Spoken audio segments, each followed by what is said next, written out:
What about what time you eat? And Hmm. how does that affect your gut health?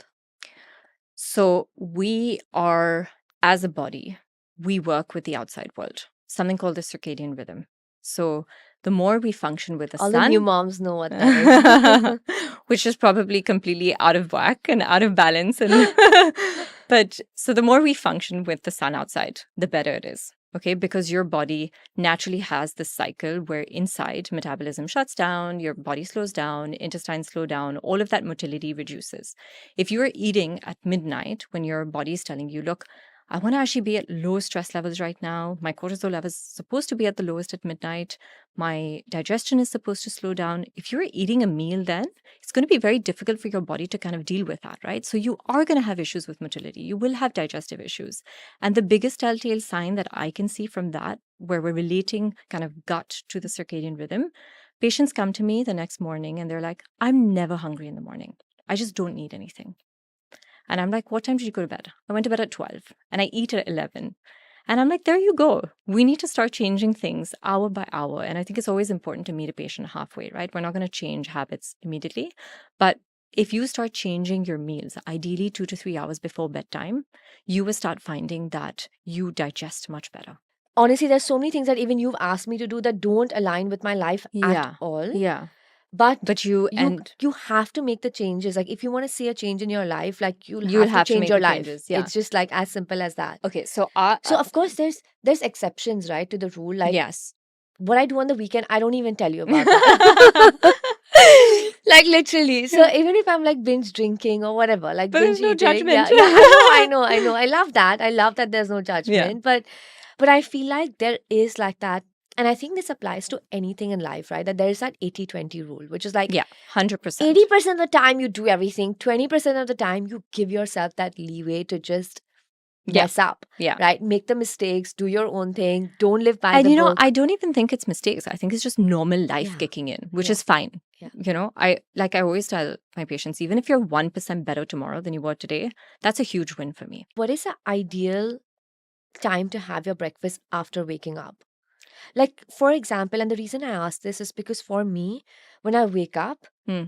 I I want to get to work. This is also because my team has always been in India.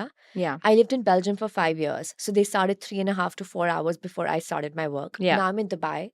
So they start an hour and a half before I do.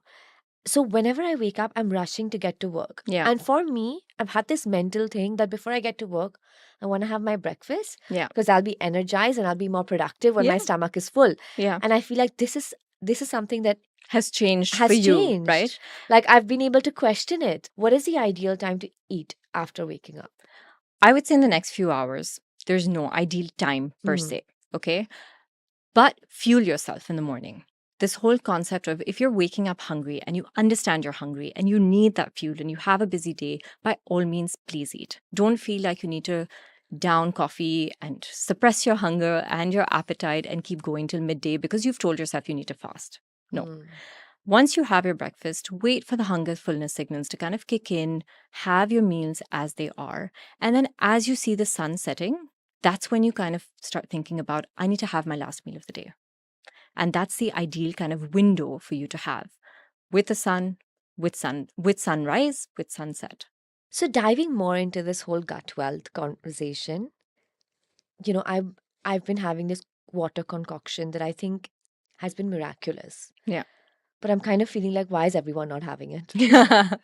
Because it's played such a positive impact on Yeah. my life, and I tell all my family and friends about it. But I almost feel like it's like this Yeah. secret formula or something like that. Why is everyone not having it if there is something that is so beneficial that exists? So honestly, in terms of studies, we probably don't know how beneficial it is, but it has components that have been studied. Okay, and can you also talk about what Yeah. this? So basically, they contain anti-inflammatory properties. There are certain herbs and spices we know that contain anti-inflammatory properties. The first is cinnamon. We know that ginger helps with digestion and motility. And the water is probably just acting as a hydration and kind of a motility starter to help that bowel movement going. That's basically what it is. And that has been shown, the cinnamon in particular has been shown even in specific health conditions like polycystic ovary syndrome to actually help reduce and improve the inflammation. So I was actually talking about the ajwain water. Oh, the ajwain. Yeah. That has no scientific. So It has no, yeah, that is mainly like postpartum, like back in the day, that's what yeah. was used. We do know that like the ajwain, the fennel, the dandelion, all of these things are basically prebiotics that help to improve the gut microbiome to some extent. Okay. Yeah. Okay.